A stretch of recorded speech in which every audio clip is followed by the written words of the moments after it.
Hi, welcome back to Examining Life, a life that's worth living. My name is Amanda. Thank you so much for tuning in today.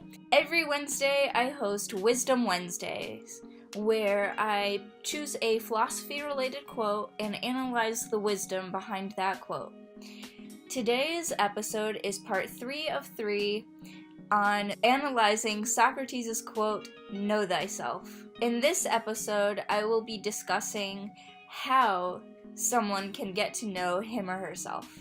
And also, please be sure to click the subscribe button and also check out the other 2 episodes in this 3-part series. Disclaimer, I am not an expert on the psychology behind this, so this is purely my opinion. How someone gets to know themselves is quite subjective, since self-knowledge is such a personal thing that is unique to each individual.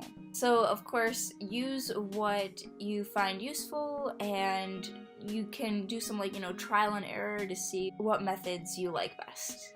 Okay, so these are my tips for gaining self-knowledge.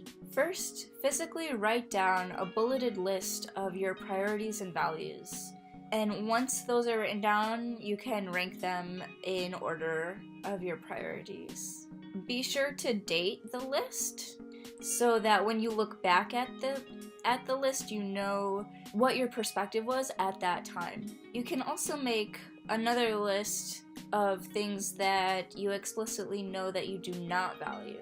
I think it's both important to know what you're for, but also what you're against, so that you know what really matters and what does not matter to you, and how that shapes who you are as a person. Next, analyze each item on your list and think about the logic behind why you prioritize or value each thing, or hold these views, and where each of these fit in the greater context of your life. Lastly, ask yourself open-ended questions about events that have happened in your life to deconstruct how those events impacted who you are.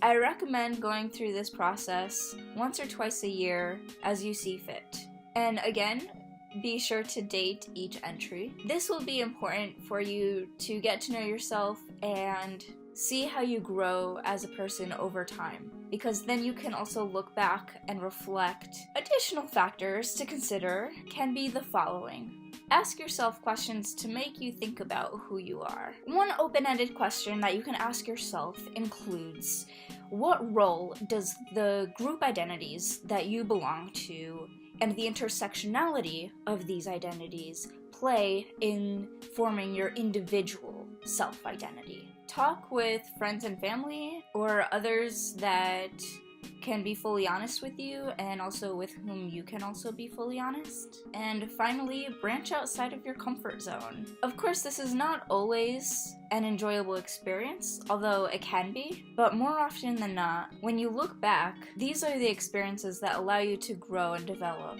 over time.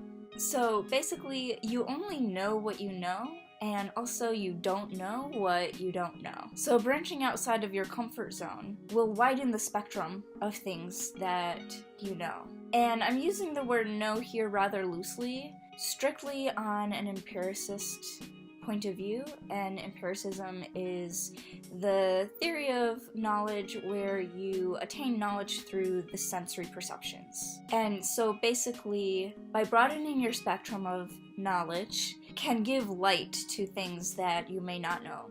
Thank you so much for watching my 3-part episode on Socrates' quote, "Know thyself." Please be sure to tune in next Wednesday for Wisdom Wednesdays, and be sure to check out part 1 and 2 of this 3-part series as well.